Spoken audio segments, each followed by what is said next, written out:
Hello, and welcome again to this short word of encouragement. Today, we are living in a world which is full of imperfectionism, full of hurt, full of failure, full of inadequacy, full of backbiting, and, and people are frustrated because of what they're going through, what the situation that they are in. The first thing that we always struggle with is perfectionism.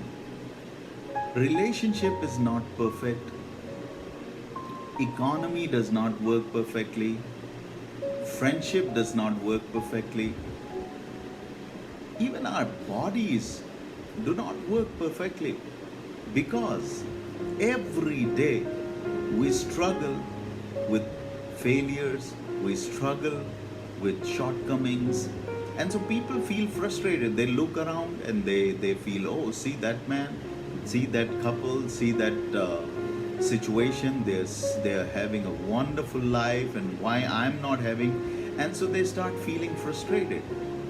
Let me tell you, perfectionism does not make you feel perfect. It only makes you feel inadequate. Bible says in 1 Corinthians chapter 13 verse 10, when the perfection will come, all that is imperfect will end.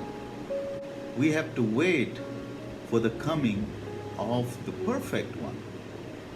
And then only we can overcome our failures and our situation. Till then, we don't have to go by what the world says, but only by what the word says.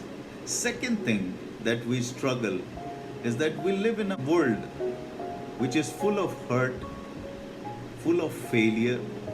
People are confused, and they are confused about their bodies, their identities, their attitudes. They don't know how they're supposed to behave, how they're supposed to talk, how they're supposed to act, and that's why they're struggling every day. And towards the end, what happens?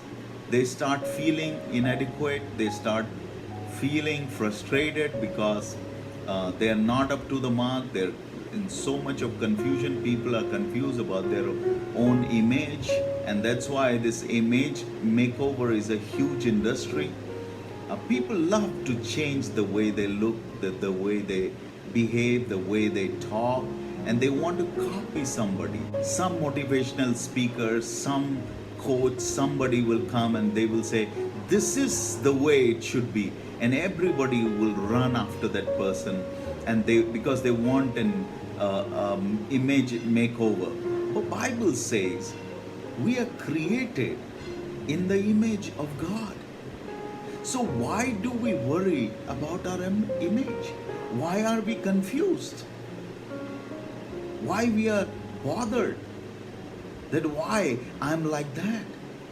मैं ऐसा क्यों हूँ? मैं वैसा क्यों हूँ? See, in this situation, people always worry about how they are. So either we trust God, what the word says, or we go by what the word says. We can't know who we are unless we know whose we are.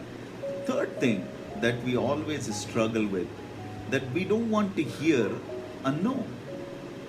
An isolated opinion, a one-time rejection is not the end of the story. Otherwise, many great people, they would have never achieved what they achieved in their lives. You have to understand that no is an opinion, and you cannot go around pleasing everyone. It's very difficult to please everyone. So I would encourage, don't live by people's opinion. When God cares about you, He has the best opinion about you. Bible says, I have engraved you in the palm of my hands. You know, He has created us beautifully and wonderfully. We look like our Maker.